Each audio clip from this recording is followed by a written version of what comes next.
Bismillahirrahmanirrahim. Donc, c'est la suite dans la série calcul fractionnaire.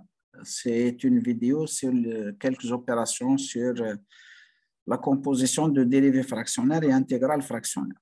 Donc, on va commencer par ce résultat concernant la dérivée au sens de Riemann-Liouville. Alors, composition, donc soit f une fonction continue ou plutôt une fonction qui permet l'existence de l'intégrale et de la dérivée.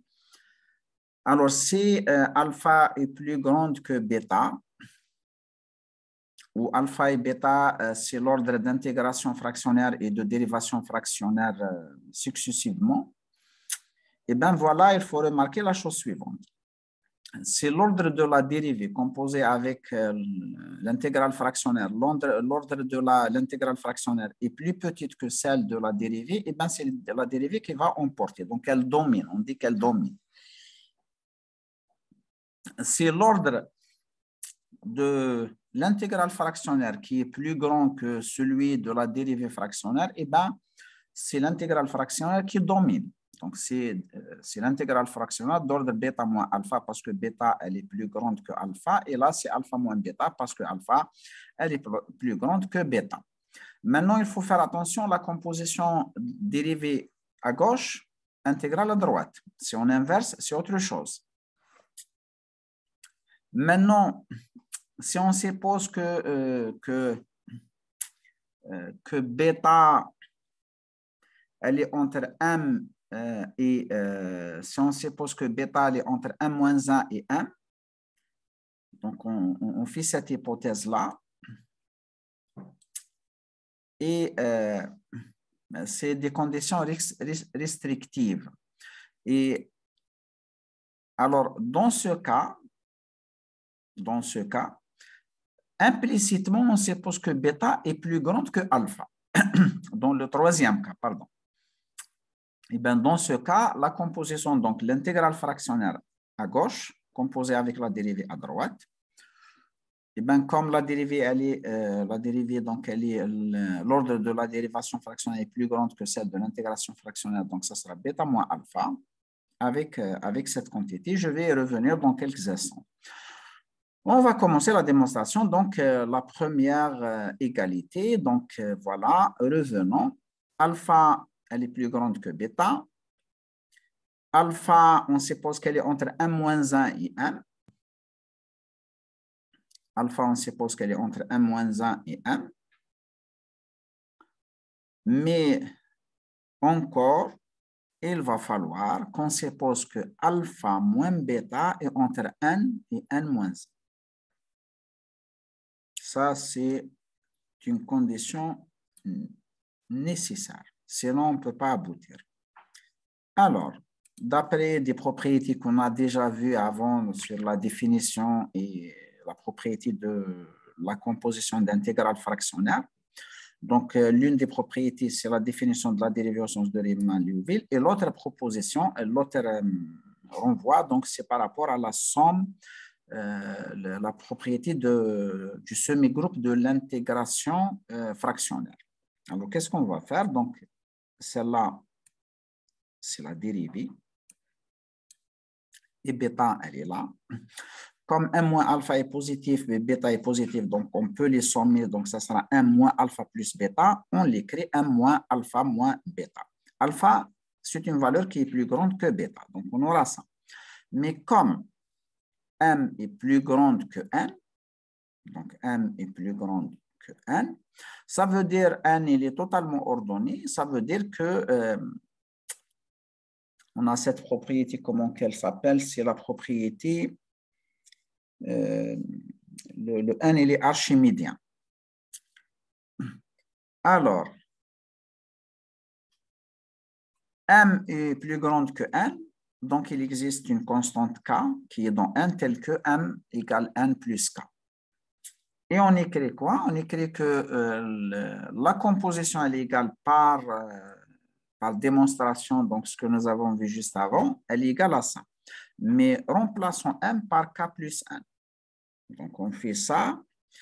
La composition, elle a la propriété de semi-groupe. Donc, la composition de la dérivation fractionnaire, donc d'ordre K et M, c'est la somme des deux, donc on fait le chemin inverse. Et idem pour I à la puissance K plus N moins alpha moins bêta. Comme on a supposé que alpha moins bêta est entre N et N moins 1, ça veut dire qu'on a le droit de faire ça. Mais la dérivée d'ordre K avec l'intégrale entière d'ordre K, c'est l'identité. Qu'est-ce qu'il va nous rester? Il va nous rester ça. Mais comme on a supposé avant que alpha moins bêta elle est entre N et N moins 1, ça veut dire que ça, c'est la définition exacte de la dérivée fractionnaire au sens de Riemann-Liouville d'ordre alpha moins bêta. C'est ce qu'il fallait faire. On passe à la deuxième. Donc, la deuxième, qu'est-ce qu'on suppose? On suppose que bêta, c'est plus grande que alpha. Et dans ce cas-là, c'est l'intégrale fractionnaire, donc qui a l'ordre le plus élevé que celle de la dérivation fractionnaire qui va dominer. Donc, on aura ça.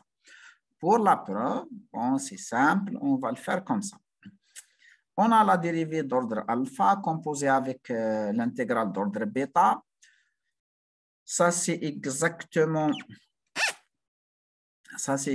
la dérivée d'ordre alpha composée avec la dérivée d'ordre alpha bêta moins alpha. Pourquoi? Parce que comme bêta est plus grande que alpha, donc I à la puissance bêta, on l'écrit I à la puissance bêta moins alpha plus alpha. On utilise la propriété de la composition et ça sera celle-là. Mais cette quantité, ce n'est rien d'autre que l'identité. Donc l'identité composée, ça va être exactement ça et c'est l'intégrale fractionnaire d'ordre bêta moins alpha f de x. Pour la troisième, elle est moins simple.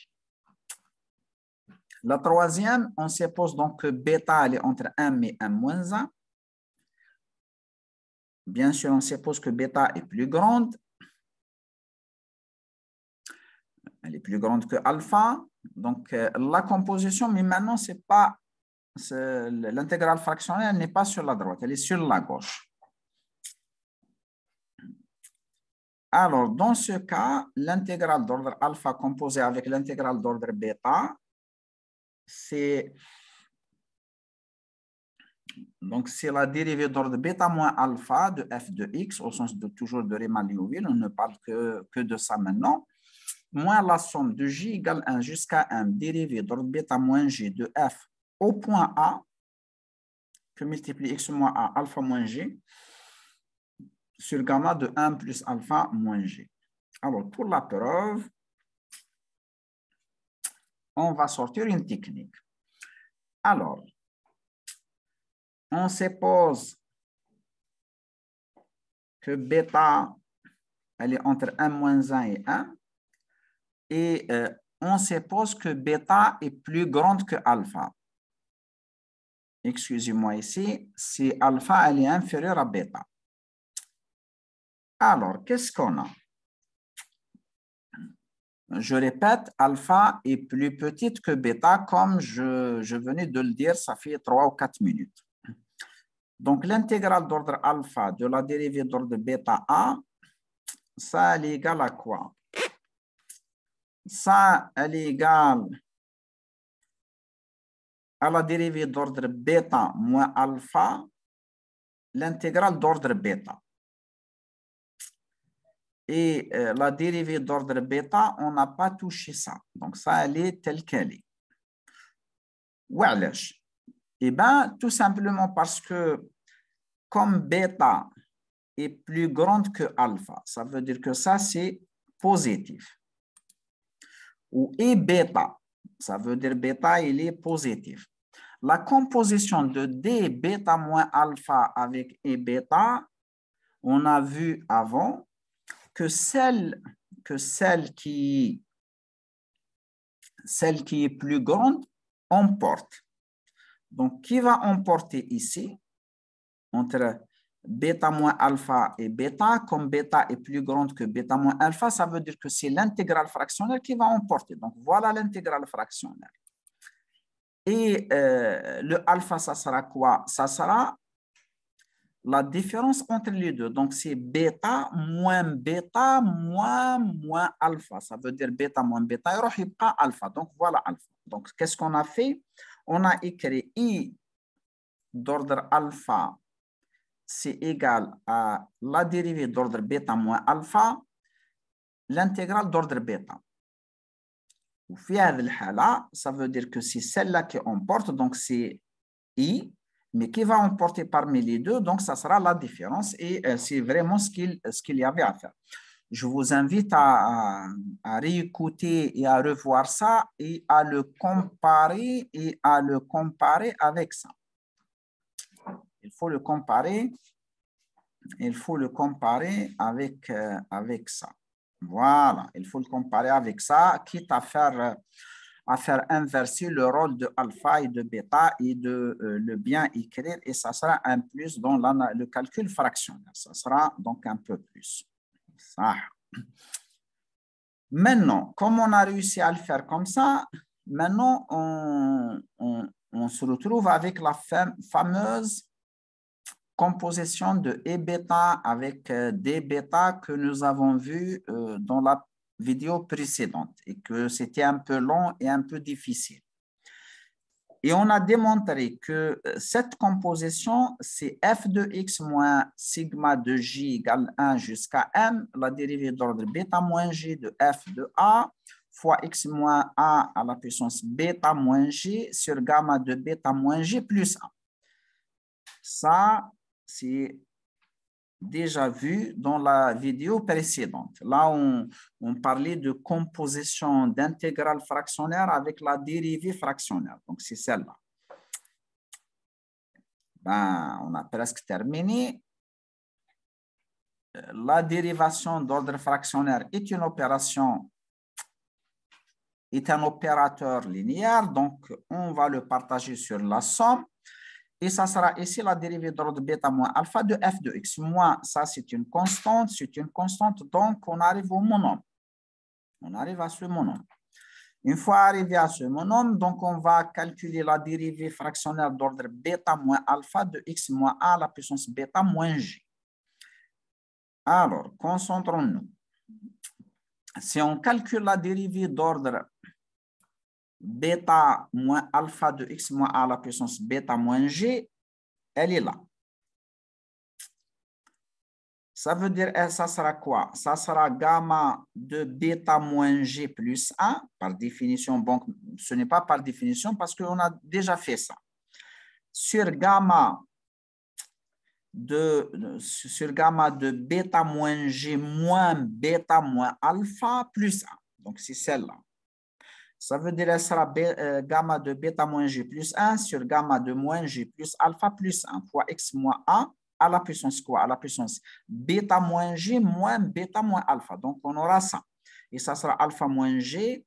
Là, le gamma de bêta moins g plus 1 s'en va avec le gamma de bêta moins g plus 1 et on va garder gamma de moins g plus alpha plus 1. Voilà.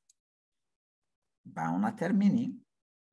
Ça veut dire que la composition de I alpha D bêta, elle est égale à ça. Alors, il faut faire attention. Ici, le bêta et ici, le alpha. Ben, je termine cette vidéo. À une prochaine vidéo qui sera consacrée à la composition de dérivation fractionnaire avec des dérivées entières. D'ici là, je vous dis merci. À la prochaine vidéo. Inch'Allah.